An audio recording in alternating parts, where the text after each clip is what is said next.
Welcome to the Queen City Music Podcast, the podcast devoted to the local music scene in Charlotte, North Carolina. Now, here's your host, Matthew Ablin. Hello, and welcome to episode 79 of the Queen City Music Podcast.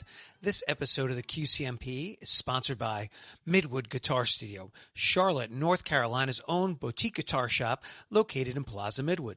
Midwood Guitar Studio not only has the finest selection in boutique guitars, but familiar names like Fender, Martin, Taylor, Two Rock, and many others. Whether it's a guitar, bass, amp, effects pedal, or a much-needed accessory, the knowledgeable and friendly staff at Midwood Guitar Studio will help guide you in the right direction for your next purchase. And Midwood Guitar Studio also has a luthier on staff for all your guitar repair needs. Visit their website at midwoodguitarstudio.com or stop in to see their unique shop at 1517 Central Avenue, Charlotte, North Carolina.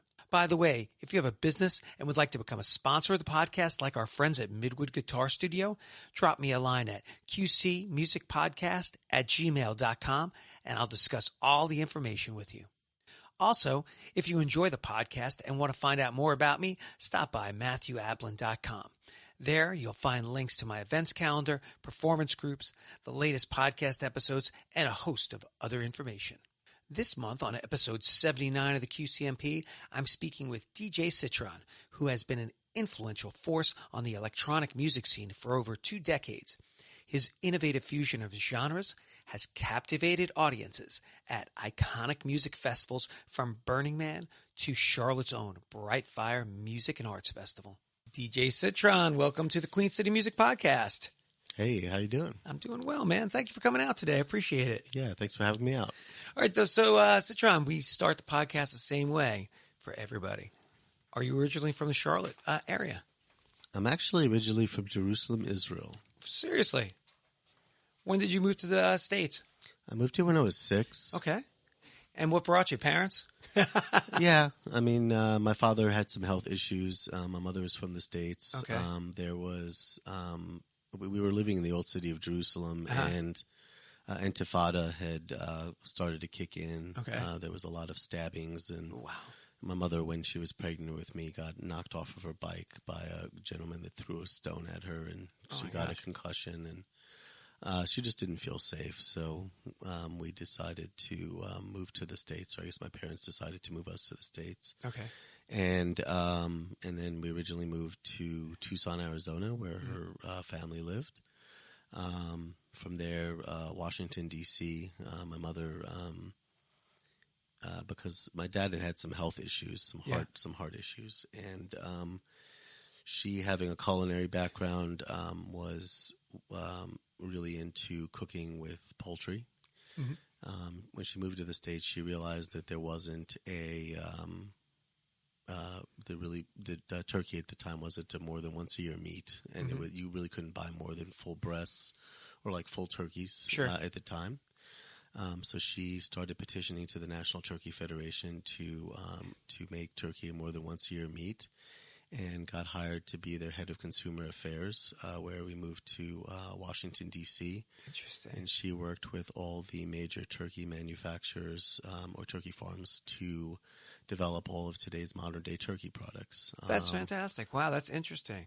Yeah, she was on the cover of Turkey magazine. And as a child, I was There is a Turkey magazine. Oh, yeah. That's awesome. Yeah. I'd imagine, of course, it's put out by the industry, so it's Yeah. not that I'm going to what used to be Borders Books or the local thing. I'm picking up Turkey magazine, but that's great. Wow. Yeah. So, what's your music background? Because you are known on the scene here in Charlotte for, of course, your DJ skills. So, how did you get into music, and what got you into that? Coming from a background of it doesn't sound like you have a musical background from your parents, or you did and you didn't talk about it yet. I mean, not really. My mother was loved to sing. Mm-hmm. She never really pursued much of a career in it. My uncle Steve Citron was a jazz pianist that spent some time in France playing the underground jazz scene in France. And, did you get to see him play? You know what? I only got to meet him once in Beverly Hills. I went and visited him. He told me a little bit of the family story, but he'd written a bunch of books. He moved up north and opened up an inn near one of the music conservatories that was famous that he was an instructor at, and he had given my mother some vocal lessons when she was younger. So she was really into musicals, and she used to love to sing around the house and got me involved in musicals when I was young. So even though I didn't really have much of a music background, I was raised doing musicals. Right. And singing in the context of those productions. And how did you develop an interest in DJing? How did you get involved with that then, if you didn't really have a formal kind of music background? I was in college, and I was at UNC Charlotte. I was in the fraternity called Kappa Alpha. Mm-hmm.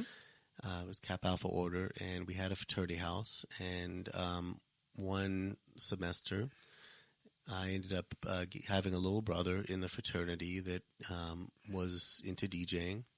And he moved in the fraternity house, and there was no room in the house for him to set up his turntables. But I had a rather large room downstairs. Okay. So we made a deal where I would set his turntables up in my room, and he was into hip hop and scratching and stuff, and I was more into electronic music. So he gave me his electronic music records, and I started playing. So back in the day, were you starting like old school? Like when I hear DJing, the first thing that comes to my mind is as a guy in his 50s is old school rap stuff, where the guys would actually have turntables and they'd be scratching the records. Was that how you started getting into it? Yeah, that was around 2000, and there was, or really 98. And there was no way to do it back then other than with turntables. I mean, they had CDJs in their earliest form back then, but nobody used them. So yeah, it was a couple of Technics turntables and records, and wow. And at the time, I was the bar and club critic for the university paper, and because my father had been an art critic for the Herndon newspaper, and I always remembered that whenever we went everywhere, he had a press pass, and we'd always get really really awesome treatment everywhere. So since a friend of mine was the editor for the university paper, he said, "Hey, you want to write for the paper?" And I was like, "Do you have a bar and club critic?" Because I was like, hey, I like going out to bars and clubs, and I'd like to be hooked up everywhere I go, So, plus it was just interesting, like finding out how everybody did their thing, and getting people's stories and being able to share with people. So you started out though with the turntables. So I was writing, and from writing I started doing events. And because I was in the process of doing events, I met a gentleman that was opening a nightclub called Area 51 at the time. Okay. And I wrote an article about them, and I somehow got involved, and I put a little bit of money into buying some lighting and stuff, and somehow got involved in that venue. And because I was DJing, and I was all of a sudden now kind of, associated with the underground music scene in town, I had people offering me to come play at their spots. Okay. And so rather quickly, I went from just getting started to all of a sudden, like, getting a lot of bookings. Okay.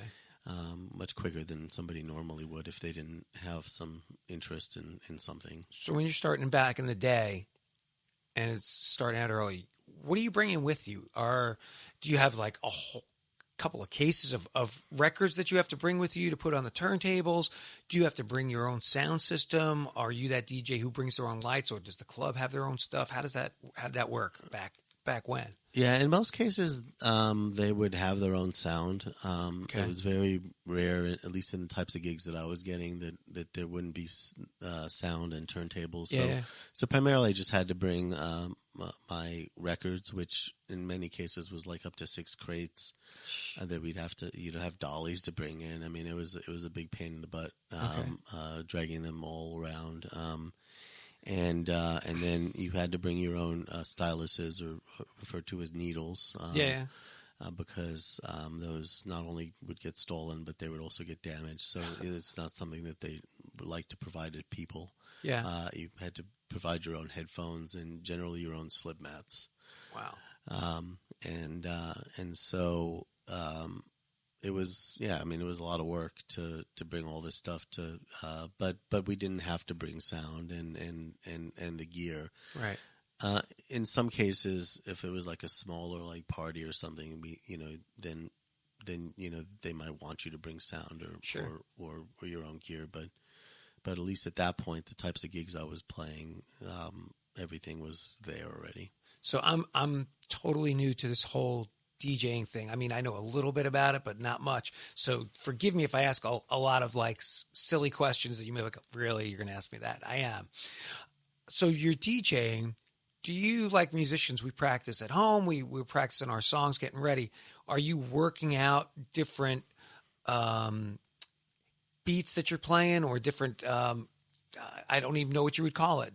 You have one record playing and then different parts on another. Are you working that all out at home, parts that work together? Yeah, well, so as a DJ, you're essentially taking 2 different tracks or more, and you're mixing them together to create like a cohesive, uninterrupted energy experience for people. Right. And if you do it successfully, then you supercharge the room and supercharge the experience and get everybody like dancing and moving. If you do it incorrectly, all it takes is really one mistake and bam, throw the whole vibe off. Dance floor clears, and so it's very hard to get the energy momentum. Yeah. And it's very easy to lose it. So to answer your question, back in the day when I first got started, I would have to practice.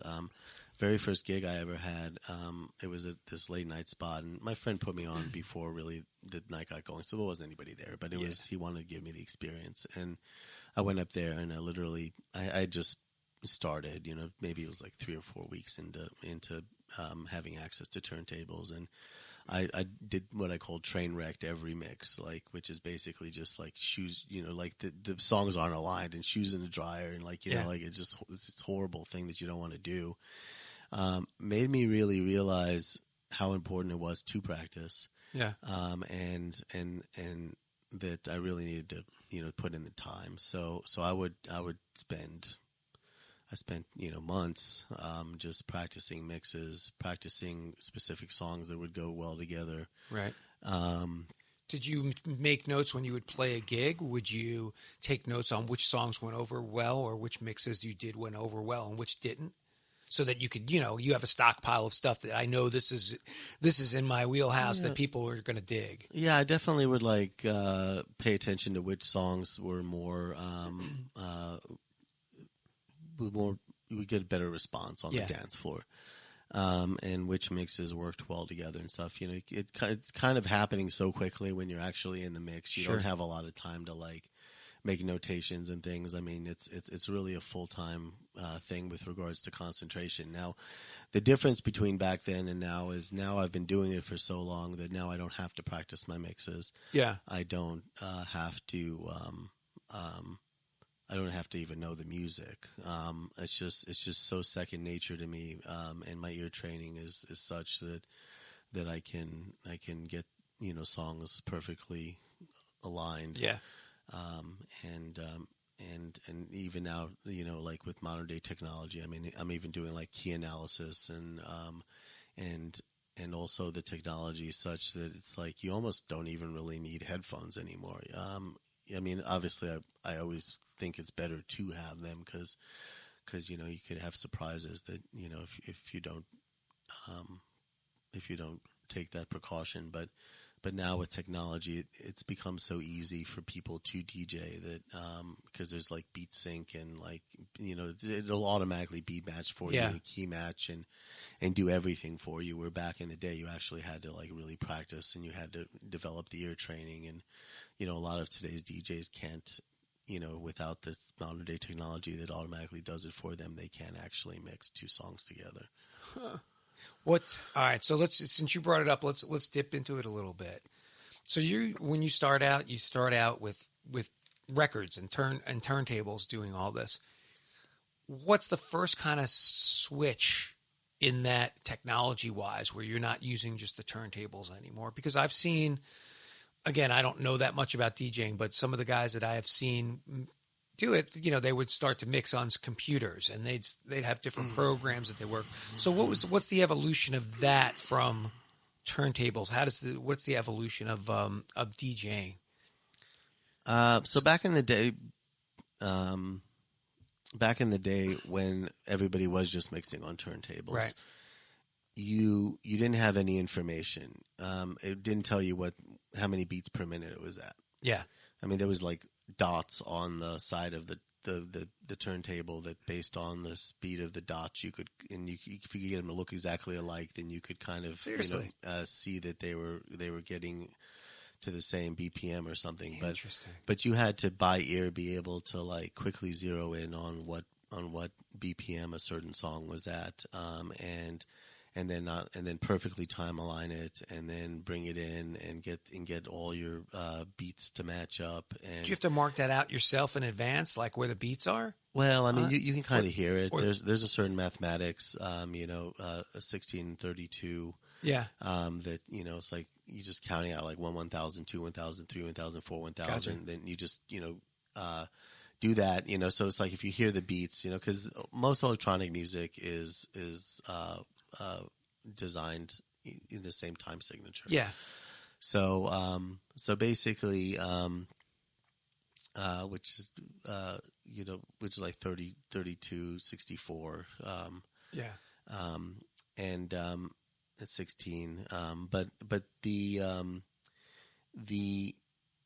so you used to have to like not only know your mathematics behind it, but then you had to be able to have the ear training to line up the beats per minute, and then you had to like get the beats matched up, which is like finding the first major kick drum essentially, which was the way that we do it in most cases, and then get it lined up and then bring it in and mix it, and there was a lot of practice and a lot of ear training that was required in order to do that. Right. From there was all these other things you could add on. Like I had dicers that would that would chop it up. What's a dicer? It was a device that you put on your turntables, and it would split it off into like 16th and 30-seconds and quarters and go chop chop chop chop chop chop. It was it would chop it up, but then when it brought it back in, it would bring it back in the same time signature. So was that something you had to make yourself, or was that something that people just bought? It was an additional item that you bought, and I would also put an EFX 500 on it that would allow me. It was like this effects module that would allow me to put effects on it, and then I had a Dr. Sample, it was a sampling device. So these were all results of the field of DJing opening up and becoming more popular, that people started developing these items? Yeah. So DJ, well, I mean, just like anything, I mean, it's a tool. It's like if you're playing a guitar, like adding an effects pedal. Yeah, but I mean, to me, being a layman in that area, I don't know anything about it. So you tell me all this stuff. I'm like, that's pretty neat. I didn't even know that these were things. Yeah. So I totally get it. When you're related to guitar, that these other items come out, but that's pretty neat. Yeah. So that was the start of the technology. That was the start of it, but then to answer your question, the first evolution that came out was people started they made the CDJs where you could like put your music on CDs instead of records, and then when the CDJs came out, they basically had beat counters on them. So that was the very first thing, was that the CDJs now like would analyze your beats per minute. So then all of a sudden you didn't have to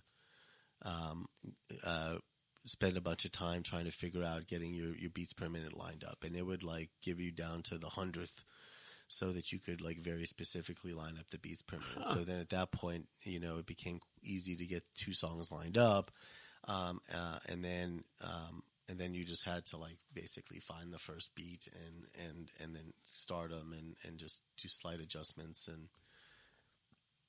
and you'd get it on.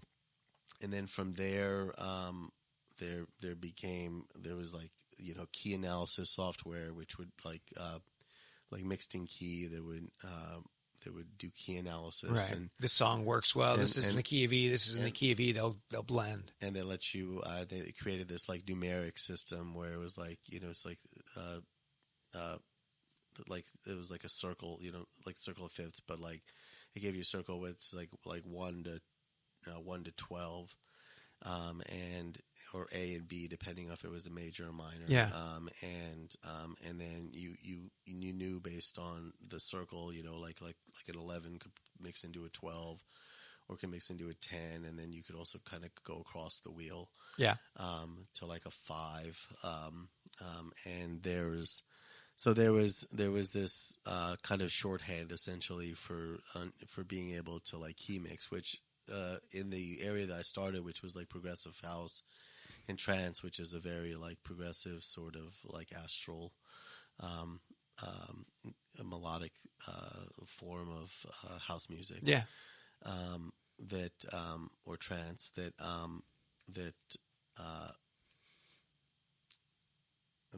it would let you lock in the keys, which would then keep there from being as many issues with like disharmonies in the mixing, and just made everything really feel really good. Yeah. Which still a lot of people don't use, but it's built into a lot of the softwares and a lot of the things that are available these days. So any DJ worth their salt should be taken into consideration, with some exceptions. I mean, there's some certain genres and certain types of mixing that it's not as necessary. Is it so? Where's the state of everything right now? People are mostly using computers to mix their stuff, and are they still doing it on the fly, or do they have things like pre-recorded? Since it's all on computers, do they need to do everything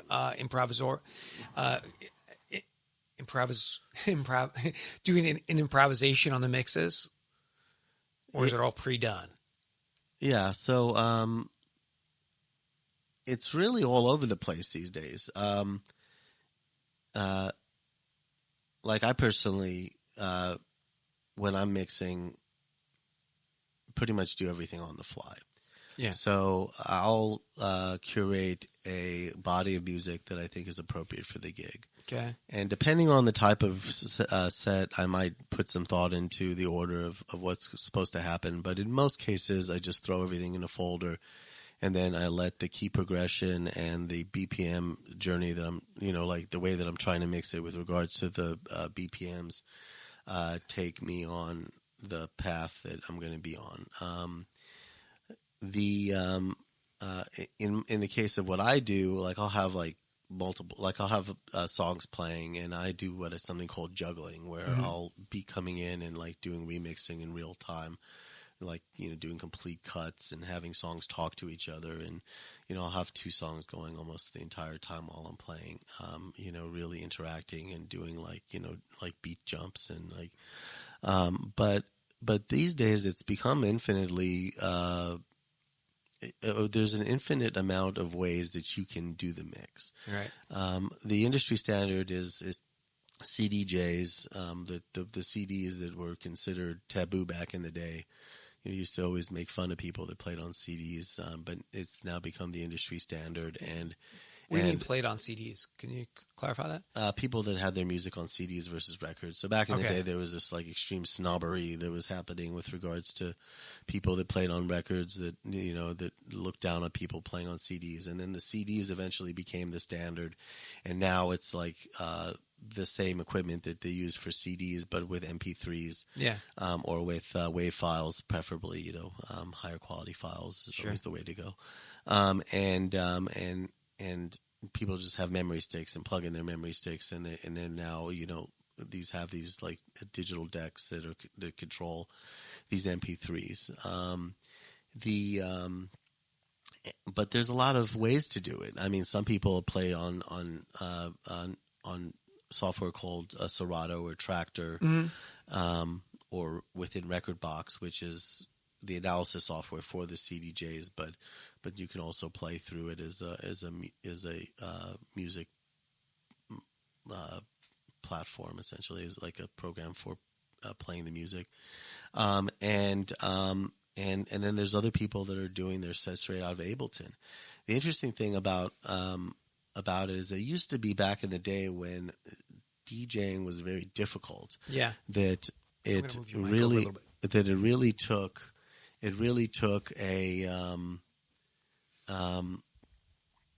a lot of skill. And so, back in the day, DJs could become famous just for being DJs. Right.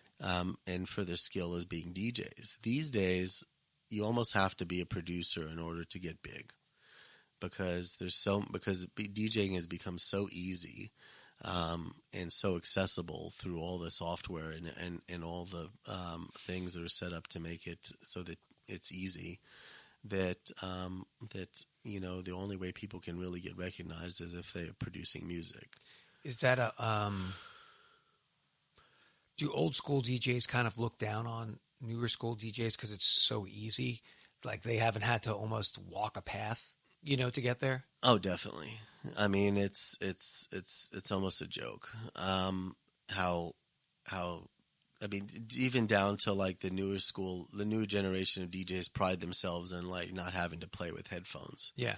And that just is a testament to the fact that they've been spoon fed it.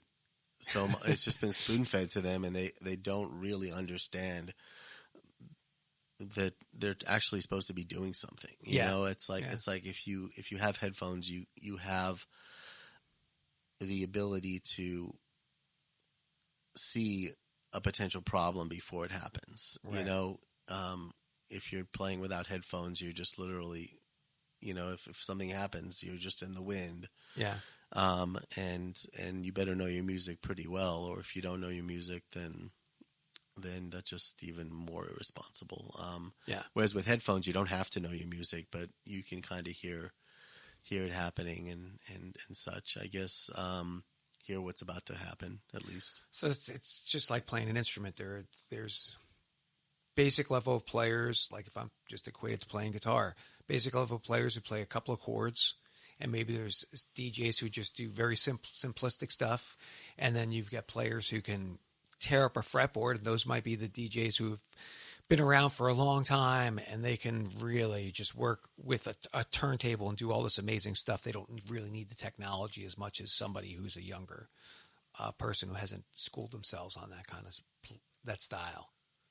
Yeah, I mean, exactly. There's younger DJs that find music they like and they can present it, and then there's more experienced DJs that have a different way of presenting it, and are more dynamic in the way that they translate it to the crowd, and that's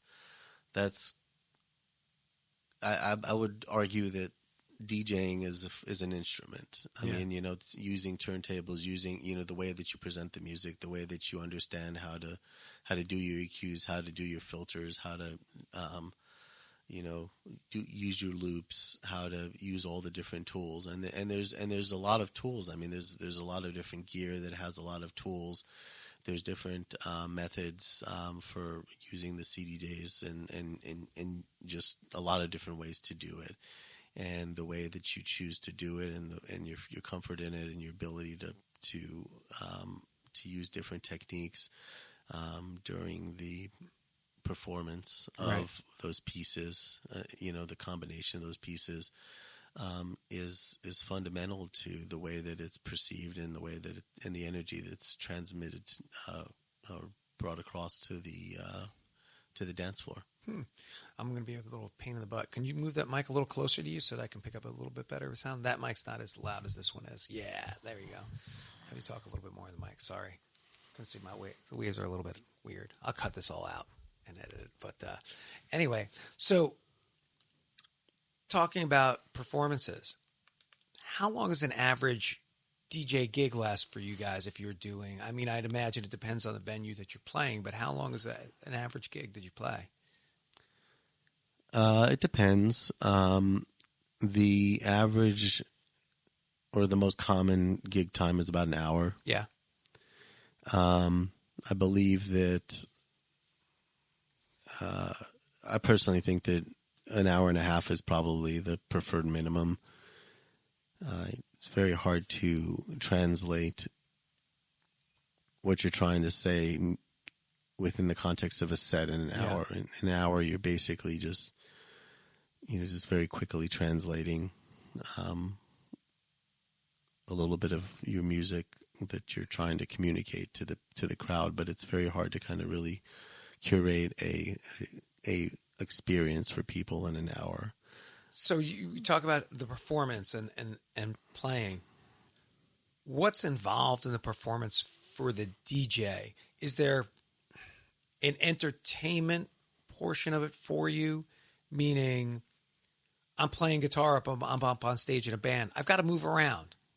Otherwise, it gets kind of boring to sit there and just stare at somebody who's just standing playing a guitar. Is there a performance aspect of it when you're DJing? Is there a moving? Is there, getting people into it, costumes or whatever? Is there another aspect to it? Back in the day, DJs were just kind of tucked into little corners and things. They weren't front and center. But as DJing has become the modern day rock star, then now you're up in front of the crowd. Now there's the expectation of bouncing and moving around and dancing and being very dynamic, and which is, it's a little weird, because if you're really doing the most that you can be doing with regards to creating the musical experience, that's a very focus intensive thing where you really need to be doing your thing, and yet now there's the expectation of being out there and also like making a good visual, yeah. And so there's there needs to be there has to be this cognizant idea of or effort essentially to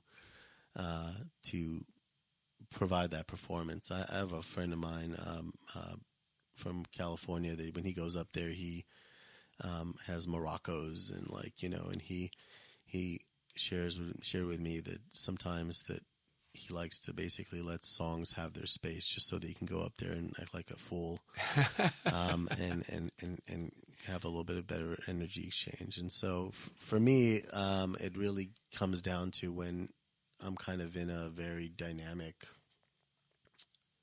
portion of it. Yeah. I mean, I believe that when you get started, there's like natural butterflies, and I try to just take a deep breath and kind of just get into my first couple mixes, and then as the set goes along, I loosen up and then get more interactive with the crowd. Is it when you're doing a performance, and don't take this the wrong way, whether it's you or I've heard of bigger name DJs. The biggest I've heard of is it Dead Mouse 5? How much is it the performance about them if the audience for you is dancing?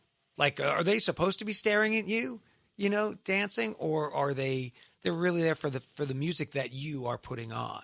Do you know what I mean? So, like, if I go to a rock concert, I'm there for the band, and I want to see the band move and do their thing because I'm not dancing. I mean, maybe there's some people in the audience who'll dance, but the majority, it's an energy kind of thing back and forth.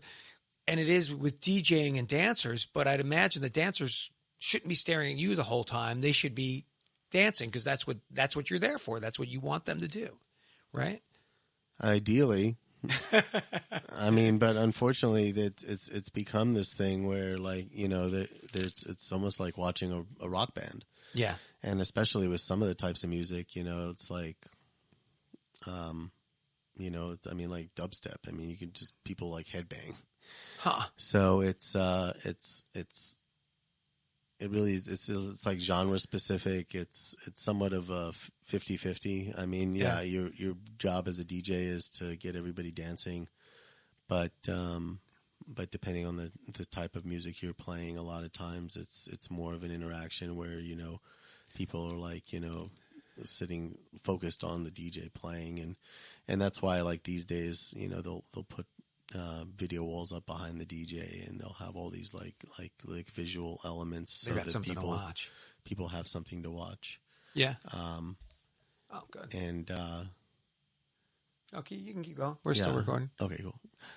And so so it's kind of evolving into this thing where the DJ is like the show, and that's why, you know, some DJs will have dancers up on the stage, you know, but you know, a lot of times if you watch DJs, especially at these bigger festivals and things, I mean, they might have one or two people and they're up there just going ham, and it also is unfortunately creating a space where DJs are mixing less, right, and more focused on just, you know, performing, you know, being up there like acting like fools versus actually doing the work.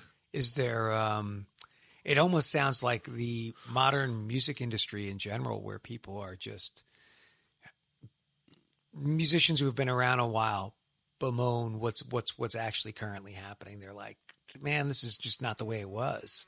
You know, you've got in the music field, you've got television shows where somebody becomes a famous overnight musician, and they haven't been playing, you know, their 1,000 clubs to kind of work out their show, and then you wonder why they fail. You know, is it something like that where the industry has just changed so much in DJing over the years?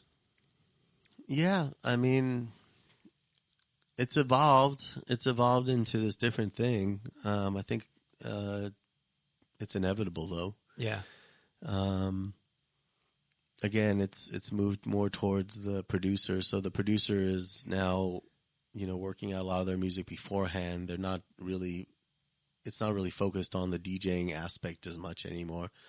It's focused on the producers playing these individual songs that they've made, and then that in not having to mix them really, not having to focus on the mix being the performance. Then that gives them the time to go up there and just jump around and be silly, and that's at least where the priority is, with regards to the people that are doing the bookings. So you touched on it before, and you said different styles. Are there different styles of DJs? Are there DJs who stay in this genre of electronic dance music, and DJs who stay in this genre, kind of like musicians play country or play rock or play jazz or what have you? Oh yeah, and it's been the artists that do the different types of music genres within electronic music are very polarized in most cases. You've got drum and bass DJs, you've got psytrance DJs, you've got trance DJs, you've got house DJs, you've got within the context of house, you have probably 30 different types of house that are very specific and have different energy dynamics.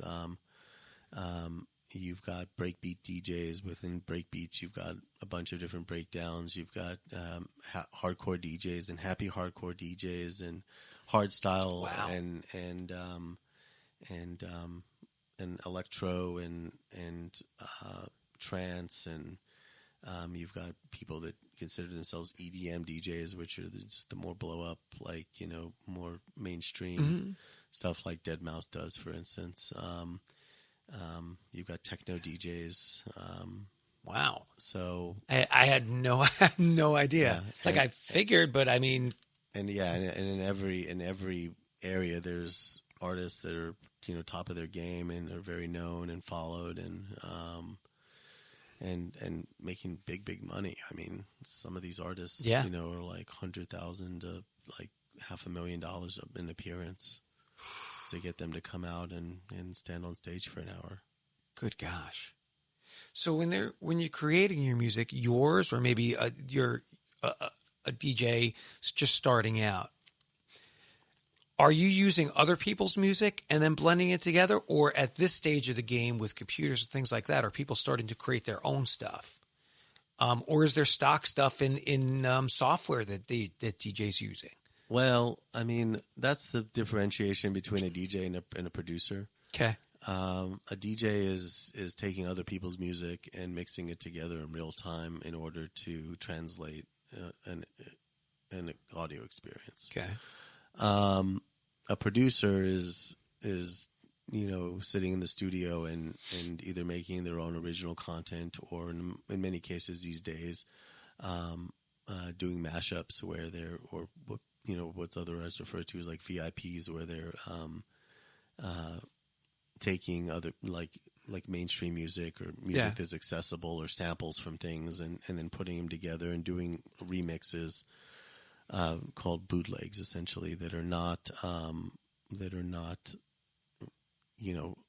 they can't sell them because they don't own the rights to the music, but they might put it out on their SoundCloud, as a free, just for as a listen, or they might, in most cases, just use them personally, and then also in the process of doing these bootlegs and playing them out. Work on their own original content too, which they do put out. Interesting. And the DJing aspect, are there, I'd imagine what we've been talking about, there are different levels to it. Just like in just being a regular musician, there's different levels to it where there's musicians who do, let's just say what I do. I'm a local musician. I don't really go out and I'm not playing across the world and being an international star. I just stay in my own little community here and I make a pretty decent living doing what I do here. Are there DJs who are like regular musicians where they generally stay in their local area? Are there DJs who branch out regionally, those who go nationally, and even those who go international? Is that a thing in the DJing community? Yeah. Just like with live musicians, you have different levels. A lot of professional DJs are doing weddings, or playing mainstream content, right? And there's a very high demand for that, and people are very responsive to that. And they'll get booked a lot. They get paid decently, and that's what they're into. Okay. There's other DJs that are into subgenres and produce that, and those DJs might get booked by some local communities that are into that somewhat regularly. If they build a name for themselves, and if they, especially if they're producing music, then eventually they can begin getting booked nationally and in some cases internationally. Is that, you had mentioned, I think before we started recording, is that really where the money is now, is the production part of it for a lot of the DJs, getting into that and being able to sell their material? I would say that the majority of DJs that are making decent money are the ones that are playing mainstream content. It's like having a cover band, you know, like you're going to make the most money with a cover band versus an original band. Yeah. At the very highest level for every different particular genre, there's a good income for the producers and the DJs that are becoming famous doing that. Now, I would say that the days of somebody being able to just DJ and not produce and really get to that higher monetization is kind of past. You've got a lot of like established DJs that became very famous around the 2000s that were just DJing that are making big bucks now.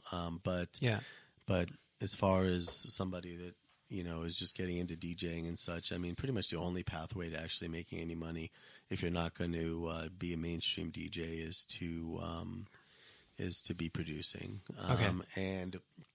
And even then, there's a ton of people producing that aren't making any money and not getting any bookings. Right. You have to be charting. You have to have a very good strategy with regards to how you promote yourself. It takes a tremendous amount of networking and involvement in various communities. Right. I mean, I get booked a lot because I've just been doing so many things for so many years, and I've become people have just gotten to know me. I mean, I've had so many opportunities to play in front of so many different stages, in front of so many different communities in different parts of the country, based on activities and my networking. That people have become knowledgeable about the fact that I'm a very skilled in my art. Yes. And so that opens up opportunities for me. Even with all that, though, there's not a tremendous amount of money in it. In DJing in general? Well, for the type of thing that I'm doing, at least. Okay. I want to dip into that in a minute. at least not until I start putting out my own content, my own music, which at this point I haven't released any tracks. Okay. So I get booked a lot. I have opportunities to play a lot. I play a lot of stages. I've played in 7 different countries. Right. I've played all over the U.S. And I have opportunities to play a lot, but they're not. I don't get a tremendous amount of money for doing it. Anywhere from like $350 to $600 plus travel expenses, right. maybe. And that's even hard a lot of times for promoters to be able to justify, just because the spending money on an artist these days is completely draw driven. So, if you spend money on an artist, you basically need to know that they're going to basically pull a certain number of heads in your market, right? And that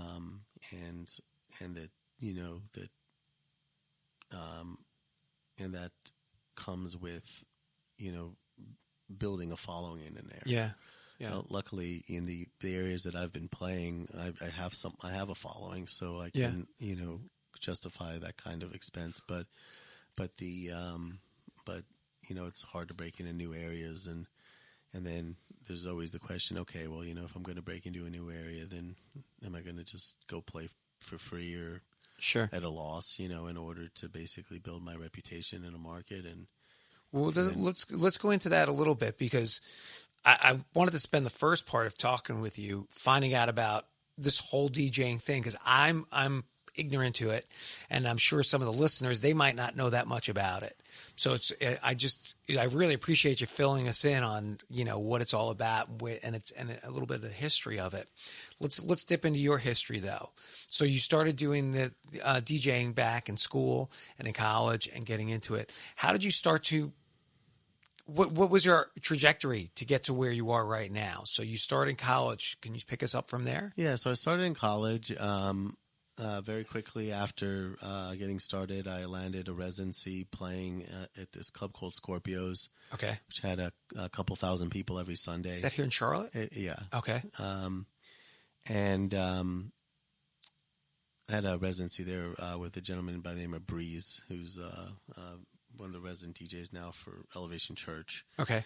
And I was playing there, and I was playing this like late night residency at Amos's. Amos's, I was playing like happy hardcore. At Scorpios, I was playing progressive house. Is that like the weekly gigs that pop up? Yeah, it was weekly gigs. It's very, very good weekly gigs for somebody that just gotten going, really. Yeah. And then on Fridays, because of those gigs, I started playing in other cities. I did that for about like 3, 4, 5 years. Is that just word of mouth, or is that you trying to find gigs yourself? finding out where clubs are and sending information out? Well, I was doing a lot of really big parties. I had a production company back then called Warm Fuzzy Productions. We were putting on like multi-thousand person raves and college nights. Cool. And so, in the process of promoting it regionally, I was going around and teaming up with other production companies that were doing stuff in the region. Right. And I would book their artists, and then they would book me. So most of my out-of-town gigs came from cross bookings. Okay.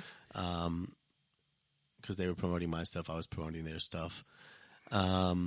The gig at Scorpios and Amos's was something that came up from basically playing after parties and just overall interacting with the local community.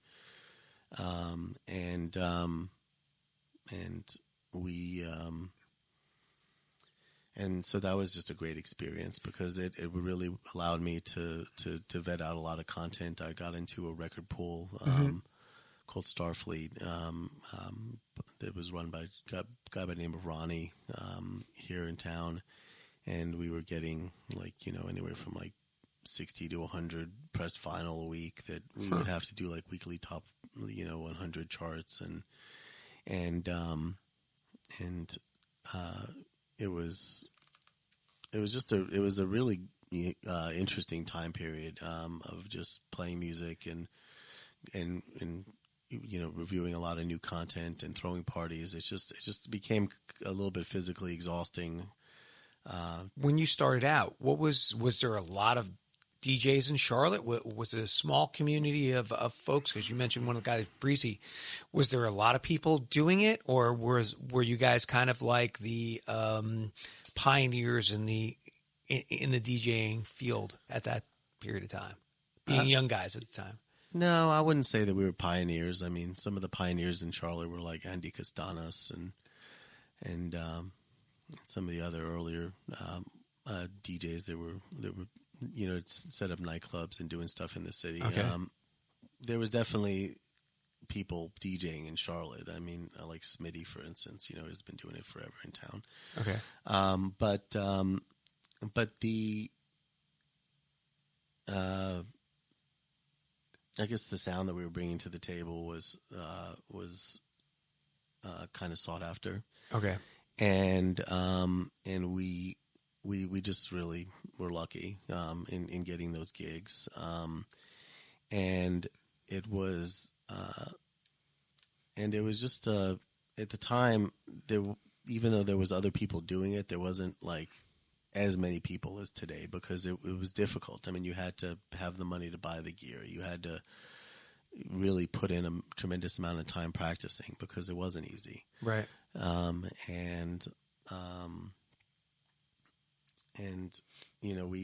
We were amongst the people in town that chose to focus on that and to put the work in and also spend the money because I mean you had to buy records in order we were getting a lot from the record pool, but sure, a lot of the ones we wanted we had to still buy, and it was several $100 a week in record purchases. And I mean it was a very expensive hobby that at least at that point we were getting paid pretty decently for. So at that time, when you're starting out and you're starting to build your reputation, do the gigs start smaller and get bigger, and do you start to create your own events to bring people to as your name starts to get around the scene a little bit more, so that people will come directly just for you, as opposed to partnering up with a nightclub where they're going for the nightclub?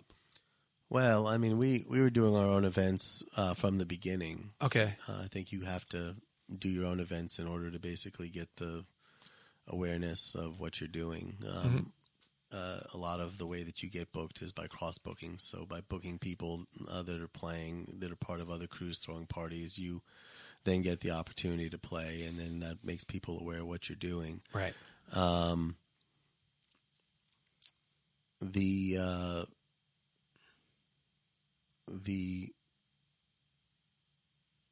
mean, getting the bookings we got though were just I mean that's kind of unheard of for some people that were just getting started. Yeah. But we had the social momentum, so we were able to get the bookings, and at the time, I mean, I don't know. I should have started producing way back then. I've had a studio since back then, and my roommate Breeze was working on producing break beats, and I just never got in there. Even though I've had years of time in the studio working with different people, and I've actually finished a few tracks, I've never really released anything. So if I had started back then and really put in the time with production, then man, I would probably be like right at the top of the industry right now. But for me, it was, I had a number of years in doing it, throwing the parties, playing the music, and I just at one point was like, oh, I don't know if this is like the healthiest lifestyle. Late night partying.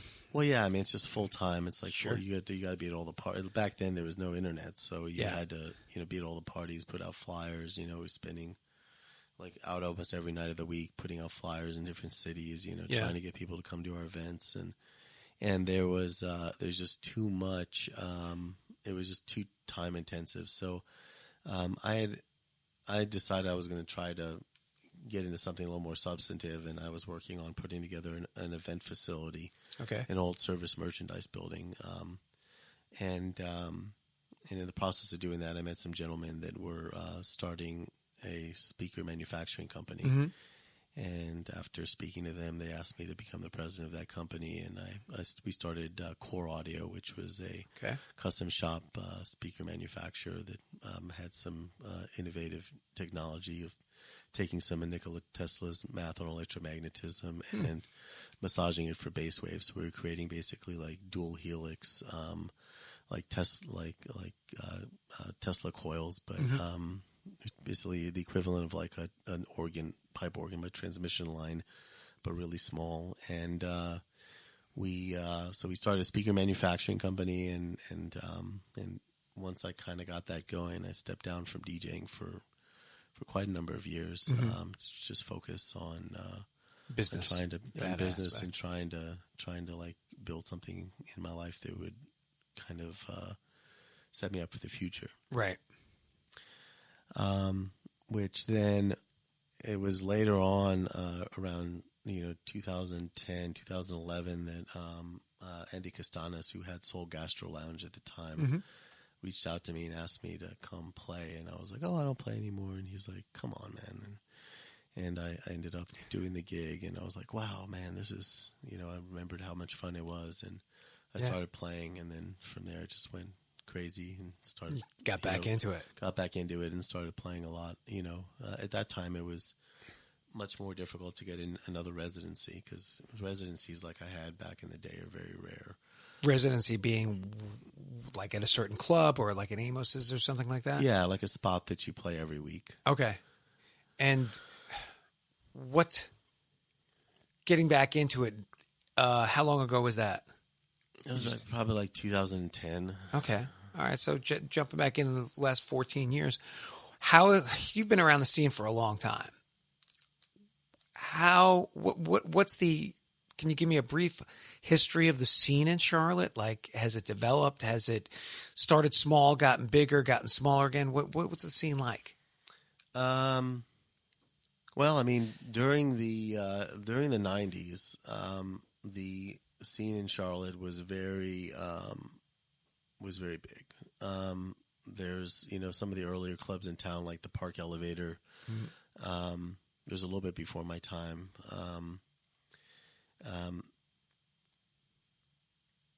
Turned into eventually, like Andy Castanes opened up Mythos in Uptown Charlotte, and then there was also kind of the advent of the whole rave scene back then, and Charlotte just got absolutely through the roof with regards to raves and nightclubs, and it got to a point that there was just tons of nightclubs and very big raves going on. I mean, Charlotte was like almost like a mecca in the area. Yeah. For that particular community. And that's also a period in time too, like with raves and big dance clubs and things like that. I mean, there was like events going on in like Beyond and Flavor that were pulling 6,000 people. Yeah. and people were coming into town and getting like 1,000, 2,000 people at your event was not unheard of. I mean, I was doing it on a monthly basis. Right. When I was throwing parties in Mythos and Scorpios.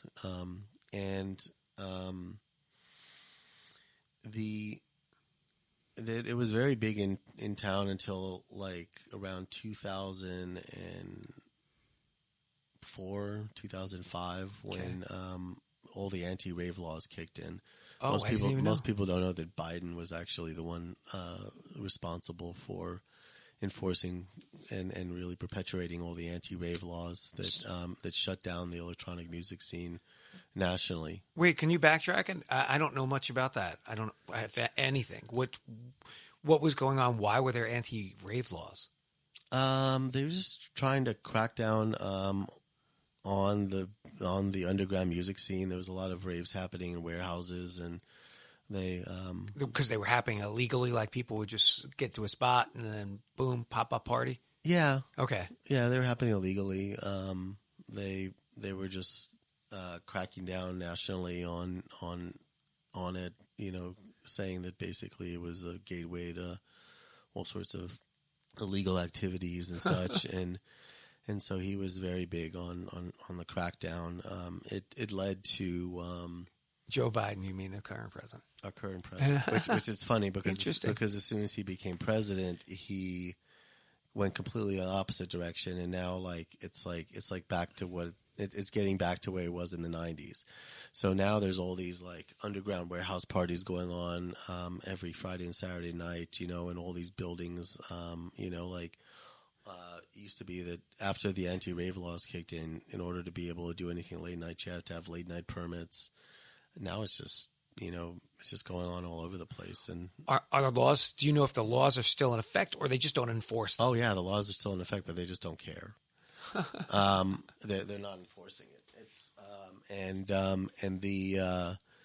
and that's the kind of the whole nature, like his whole administration. I mean, it's almost like the Roaring '20s. It's like right after the plague happened. How it just went absolutely crazy. Yes. Well, we've got to. We've got to crack down on it. A duplication of that happening right now. You see the exact same thing happening, and yet the guy that was really responsible for cracking down and shutting down that whole world is president, and all of a sudden now he doesn't care. Yeah. Yeah. There's a thing. There's a book. Not to sidetrack, but there's a book. I think it's called The Fourth Turning. Have you ever heard of it? And the author says that what happens in periods of time, those periods of time repeat over and over. And we are currently in a certain turning where there's a lot of upheaval and a lot of chaos going on in the world. And this is much like another period in time. Don't quote me. Could be the 20s. And that book is kind of exactly what you're saying. It's almost like it was at this period. So. Yeah, hopefully we don't have the Great Depression. Let's hope. None of us need that. No, not at all. So yeah, I mean that's so things are kind of beginning to move in that direction again. Yeah. I mean, obviously the scene here is much smaller, but so what happened was the electronic music scene was very big. Yes, they cracked down around 2007 to 2010 or something. 2011, it just went to like band venues. Yeah. Because, and they made it very difficult to like do anything that was electronic music related. Okay.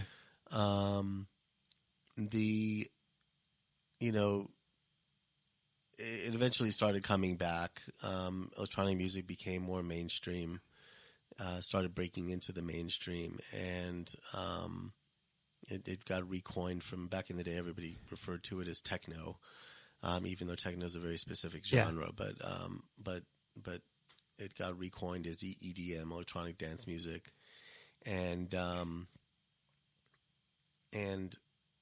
it has slowly becoming mainstream. Pretty much almost every type of music you could think of is including electronic music elements. Right. You see it in rap. You see it in rock and roll. You see it in almost every genre. What's the, knowing Charlotte the way you do with that scene, and is there still a dance scene in Charlotte? Because when I got in Charlotte, I didn't move here till 2006. And I remember there being dance clubs and lots of stuff going on, even when there was, oh my gosh, there was the place uptown that closed, big events area. Anyway, there were dance clubs down there. I remember going down there. And then even in the Music Factory, are there a lot of dance places still in Charlotte? It seems like that's a much smaller community than it used to be. Yeah, I mean, there's nightclubs still here. They come and go, right? But yes, I mean, I believe it's coming back, and it's coming back strong. It's just mostly like event driven. Right. and like headliner driven, it's like instead of people just going to a spot to dance, where you don't necessarily have to have a specific name. Now it's like driven by specific artists, right, getting booked. If you have like a big name, then just people just need excuses to go out, and depending on what kind of music they're into. I'm sure there's still plenty of mainstream places where people go and dance, and mainstream nights. I'm not really as clued into that because it's not my scene, but right. But there's definitely, when there's certain artists that people want to see, there's big sellouts. I know Black Box, for instance, is one of the main venues right now that has them. The Fillmore. Has a bunch of events, and if there's the right artist that comes through there, I mean, they'll sell out like no problem. When even actually PNC Arena as well, like certain, like Rufus Still Soul and Odessa, and like those types of artists. I mean, they're electronic acts that are selling out 8,000 to 10,000 people. How do they do a PNC? There's all chairs and stuff. People just dance like right around the chairs and stuff. Yeah. Everybody's just there. It's like they're watching the show and they're just dancing in their chair. That's crazy. It's weird. I mean, doesn't seem like there's a lot of space to move. You're really, it's concert. Here's your little area of seat. Not like, here, let's give you a little space to move and dance. But that's kind of how it's just been evolving. I mean, it's even when you go to a dance club, I mean, everybody's like watching the DJ, it's just, true. Not to say that there's not venues that aren't oriented that way, but people either watching the DJs, or like there's like this whole VIP culture now who wasn't back in the day, where like people buying tables and people dancing at their tables, and like it's a different thing. I mean, it's not focused on creating the musical experience and having people dance as much as this star culture of right. Let's watch these artists and. Do you consider that better or worse? Oh, I hate it. Yeah, it's sad. It takes away from the quality of the experience, I think. That's funny because it seems like that's just concurrent, just across music in general, for everybody. I don't care if you're a DJ or a rock and roll or a jazz musician. The industry has just changed so much in the way people interact with music that it is. I mean, maybe it's a similar experience for some people, but it's a different experience. Having grown up in a certain way with music, interacting with music, going to concerts a certain way, now it's a completely different, I don't want to say sterile, that might be the wrong word, but it seems like it is a lot more of a sterile experience than it used to be. There used to be a time when you would go to rock concerts and I mean, smoking's not a thing anymore, but people used to be able to smoke in coliseums, and not that there's not marijuana, but it was rampant, and there were times where you could move around the stadium where you were, and, there was security, but it wasn't as locked down as it is today. It's like today it's stay in your spot, don't move, have fun in this 2x2 area that is yours that you purchased for $500 or whatever it is, you know? Yeah. So it's sad. But I mean, that's just, it's the way that it's evolved. And yeah, at the very least, it's becoming mainstream. I Yeah. mean, it's more accessible. yeah. Do you like it being more mainstream? In ways. I like that you can turn on a radio station and hear electronic music sometimes, especially in some cities. You can hear it on the radio. Right. That part of it I like. But there had to be that's got to be that part of it where, just like I was talking about rock concerts, where you look and you're like, man, it's not like back in the day where we used to rent the rent house and it was gritty, and the people were there just to dance and do the music. And yeah, I mean, there's some of the experience. Like there was this, I forget where in Georgia, but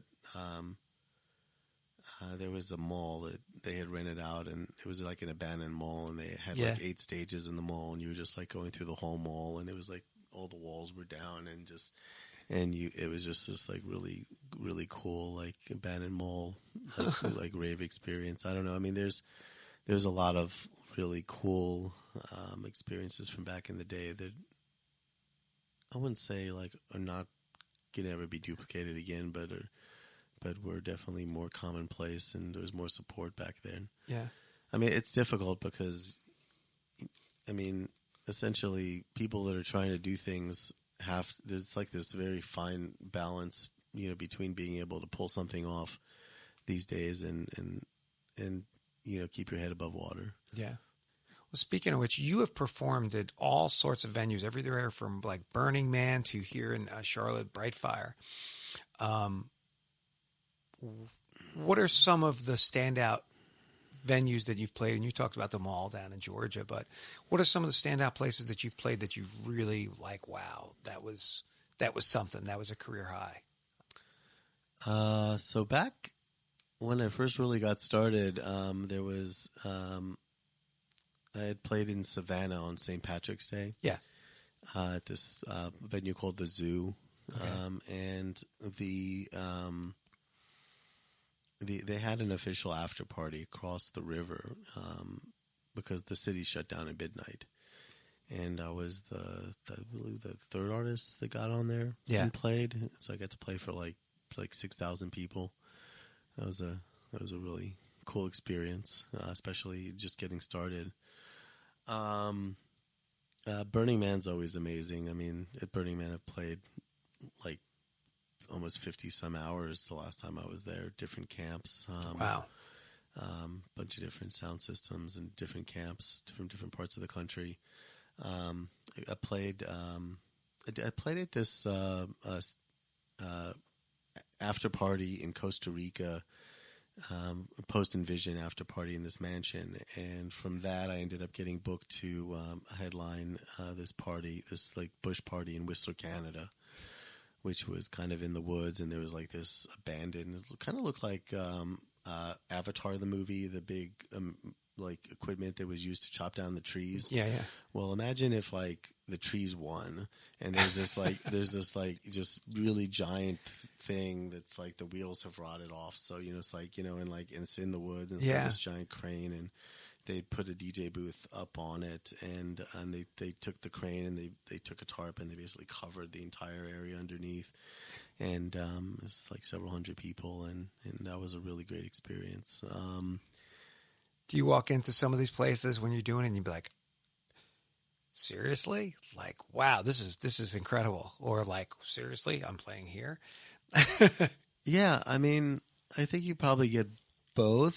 Yeah. In general, I kind of like to know what I'm walking into, so I'm not just, it's like, it's almost a waste of time if you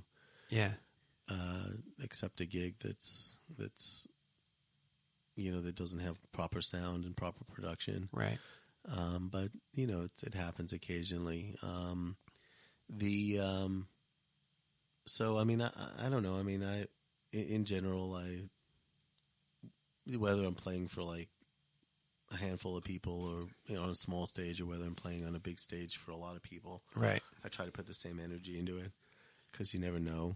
Yeah.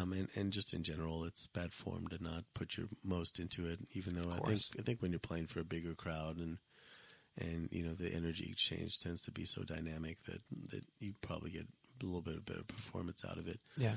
But I don't know. I mean, I've played in Colorado and I've played Nevada. I've played up in Michigan and in Boston and Philly and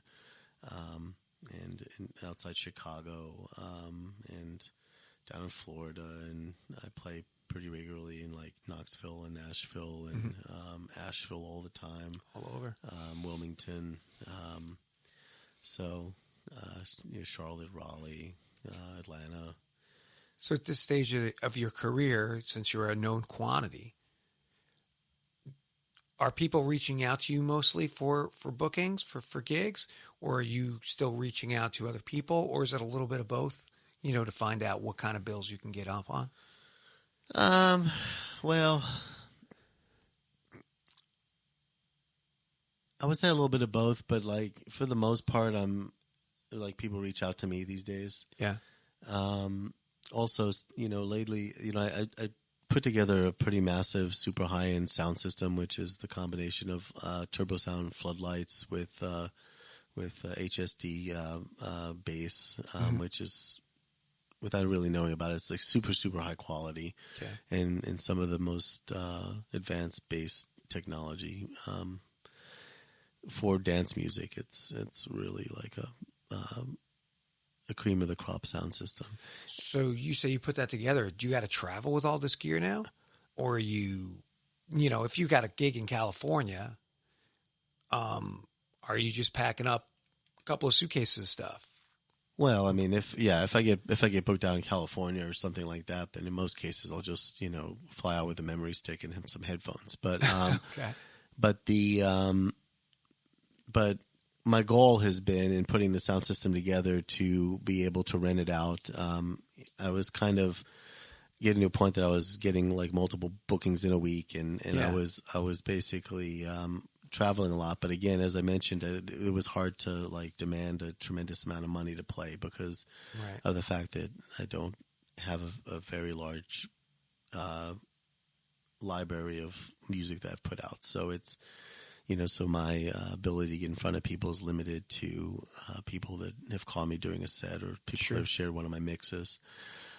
And so I decided that not only did I want to play on better sound, but I also wanted to have a chance to be able to monetize my efforts and time more. So by creating the bigger sound system and be able to rent it out, a lot of times what I'll do is now, if somebody wants to rent out my sound system for what I rent it out for, which is a pretty decent amount of money, then I'll just throw in a set, so they can get a free DJ set out of me and by booking my sound, and then I get to play on better sound, and I actually get to make more money. In doing that, it's also, made me more cognizant of the fact that I need to keep my time open. Sure. And so I've been pickier about accepting gigs that, were not, paying very well, or that did not really match up as well to things that would create more future momentum for me, to keep my time open so that when I, have opportunity for sound rentals, I can get the sound rentals and such. So it's at this kind of like balancing now between, monetizing the audio and also monetizing my efforts as an artist. When you're showing up to a gig and there's a show, typical show, is it just you, or are there multiple DJs on there on the evening's set? Oh, there's always multiple DJs, and they're all different styles when you're showing up. Usually, sometimes, okay, many times, but a lot of times shows are oriented towards a specific style of music. Okay. What's the specific style? I don't think I asked you. What's the specific style that you operate in? I'm actually all over the place. I'm classically like a house DJ. Okay. I started off playing progressive house and then happy hardcore, but I eventually got into like really abstract electronica and stuff. Not that I was really playing it out, but during the time that I wasn't DJing, I started listening to more abstract electronic music. Gotcha. What they call these days IDM, which is intelligent dance music. Okay. And then when I started playing again, I got back into house music. I was playing like funky house, jacking house. I started collecting like garage, which is like bassline, and UK funky garage, which is like a form of breakbeats. So if I Google some of this stuff or put YouTube, am I going to be able to find the different styles? Like, just look them up. Yes. And different styles will come up. All right, I'll have to check it out. And then, so I had this whole period around 2012, 2013 that I was getting in, that because I was through the IDM thing, I got into bass music, and dubstep had come out at the time, but I was into dubstep. Was a little bit aggressive and at the time, and there was a form of bass music called glitch hop, which was like this a little bit faster tempo, funkier version. That was kind of more in line with the type of house music I like to play. Okay, because I was also into like electro swing and like really like big band, like jazzy sort of stuff. And so I started collecting glitch hop and opening up for a bunch of big glitch hop artists. They were performing and touring at the time, like the Polish Ambassador and Opio and Pete Santique and such. And then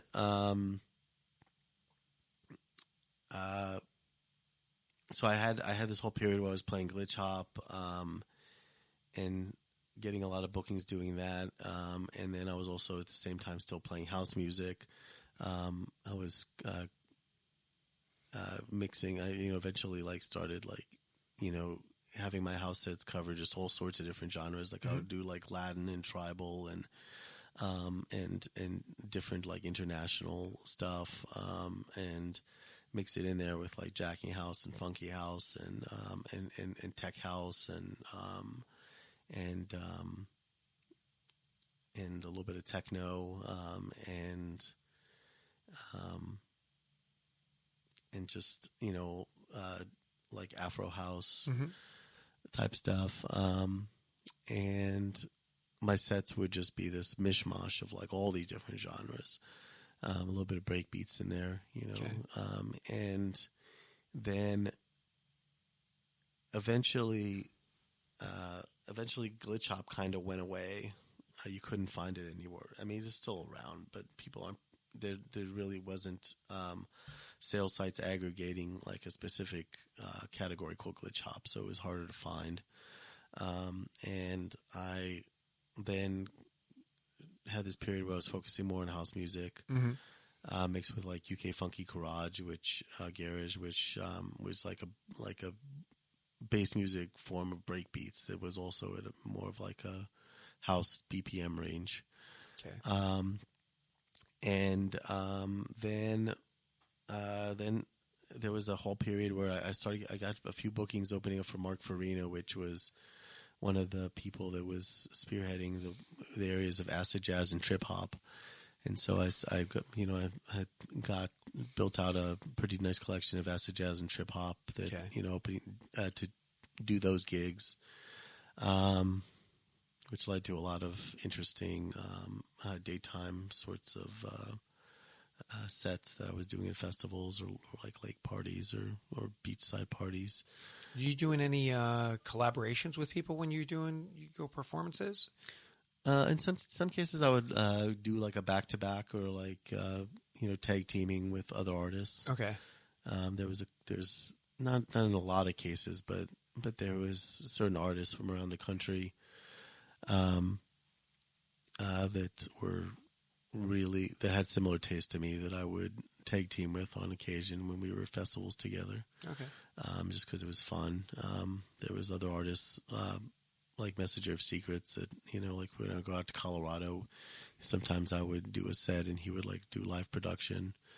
There was another friend of mine that was putting on transformational festivals that, because of some bookings he gave me, I got into like Psy Dub or Sacred Bass. It's basically like bass music, but it's like with like monks chanting and like, you know, like a little bit more spiritually oriented, you know, very melodic, a lot of pads, melodic builds. And so, yeah, so I mean, you know, I've kind of prided myself in being able to really dive into almost any different type of set that experimentally, essentially, you know, within the context of electronic music. If there was a goal of a specific set or a specific mood or a specific experience that they wanted curated, I would go in, I would do the research, and I would, like, within the context of the sounds I like, you know, create these different vibes. And you can really see a lot of that in my SoundCloud, you know, that it's just all over the place with regards to different types of musical experiences, energy dynamics, you know.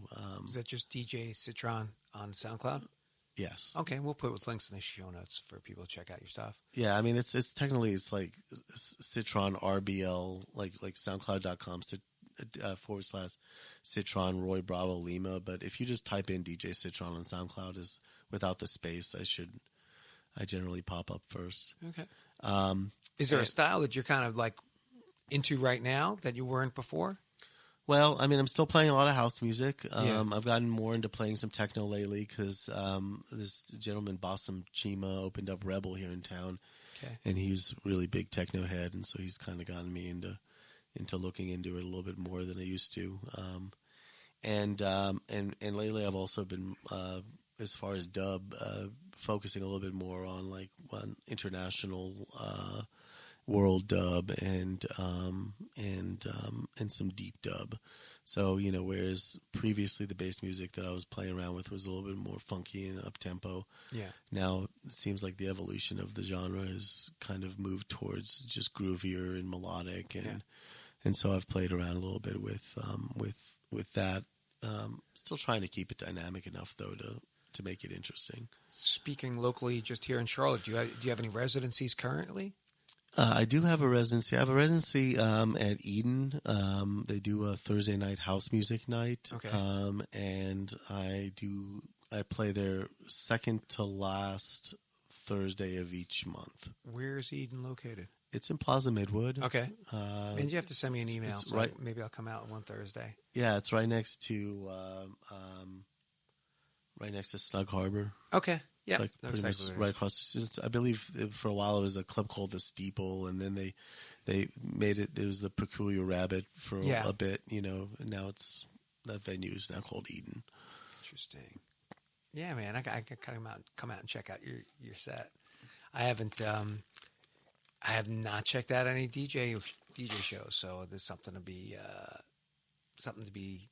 new for me to check out and expose myself to. I kind of like when people are coming in and doing the podcast. I like going to check them out if I can. Unfortunately, sometimes I'm usually playing on Fridays and Saturdays when everybody else is gigging, so I don't get to see anybody play. So,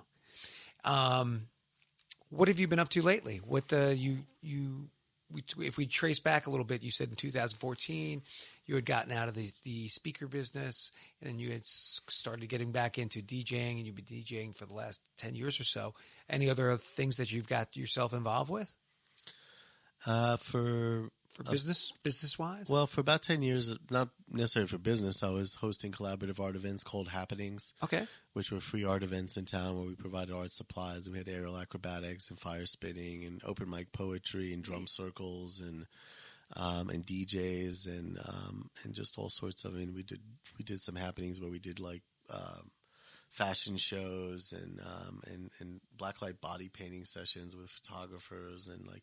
I don't know, just, you know, the nature of a happening is it kind of just happens. Yeah. So it's still business oriented. It's still part of your branding. You know, so we were doing that for a long time.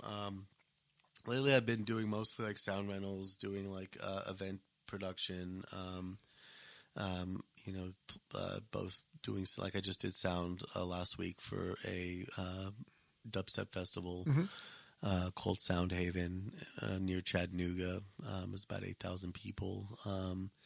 And we teamed up with a local group called Couch Collective, which has been spearheading the deep dub movement around the country. We brought sound to their stage and did deco and also played a set.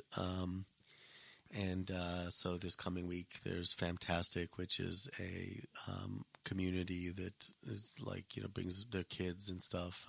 Yeah. It's a family-oriented festival that's like invite only, and that happens. It's happening at Deerfields and outside of Asheville.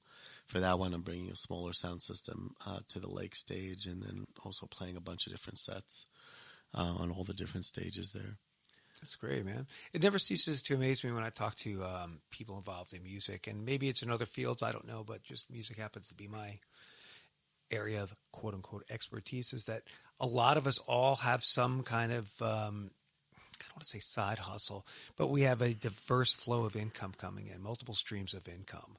It's like I'm not just performing, I'm also doing this on the side. I'm also doing this because it's difficult to do it just this one little thing all the time and make a great living at it. So if you are not the top tier in your field, let's say I'm not Paul McCartney.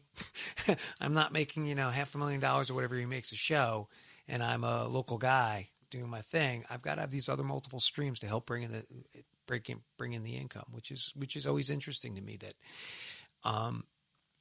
how entrepreneurial musicians need to be today. And it never ceases to amaze me. So, yeah, was it 7 sources of income? Is it really? I don't know. There's a book that I think they were saying that you have to have 7 sources of income. I forget which book it was, but yeah, you have to. It's just, you got to constantly be doing a million different things in order to keep your head above water. If you're trying to do something that you're passionate about, at least in this industry, I think. There's a lot of different versions of life where you can sign up to do all sorts of different things, and obviously different decisions come with different amounts of compensation. But I find that in general, with regards to music, it's hard to really make a living unless you've got a million side hustles. Well, people doing it, if there's one thing you got to say, is respect the hustle. Because we all are out there hustling, trying to do it, and trying to make a living at it. And that is definitely commendable, that we're all out there, trying to make it happen for ourselves. Citron, if we want to get in touch with you, man, and find out all the things you're up to, find out more about you, what do we do? How do we find out more about you, man? I'm on Facebook, DJ Citron on Facebook. I've also got an Instagram. It's Instagram.com/Citron RBL. It's like similar to my SoundCloud, Citron Roy Bravo Lima. I've got a website. It's citron-bandzoogle.com, but we're currently matching it up with my DJCitron.com, which gotcha. For some reason I'm having a linking issue at the moment, but that should be solved here soon. Okay. So it's just DJCitron.com. And then, primarily I'd say you really check out my SoundCloud. SoundCloud.com/Citron RBL, because that's where a lot of the mixes that I'm choosing to put out are being hosted. Cool. Well, make sure you also get out, if you're listening, get out there on Thursday. Which Thursdays of the month? It's the second to last Thursday of each month at Eden. There you go. And it's and I normally play, after midnight. So I know it's late. It's late for a weekday, but that seems to be when people come out. So awesome. Yeah. Hey, Citron, man, it's been a pleasure having you on, dude. Appreciate meeting you. Yeah, thanks for having me. This has been awesome. Thanks, man. I'd love to check out more of your stuff. Thank you, sir. All right, man. Have a wonderful day, and we'll talk to you soon. Take care. Thanks for listening to episode 79 of the QCMP, and I hope you'll go back and check out our past episodes. If you've enjoyed this podcast, please share it with your friends.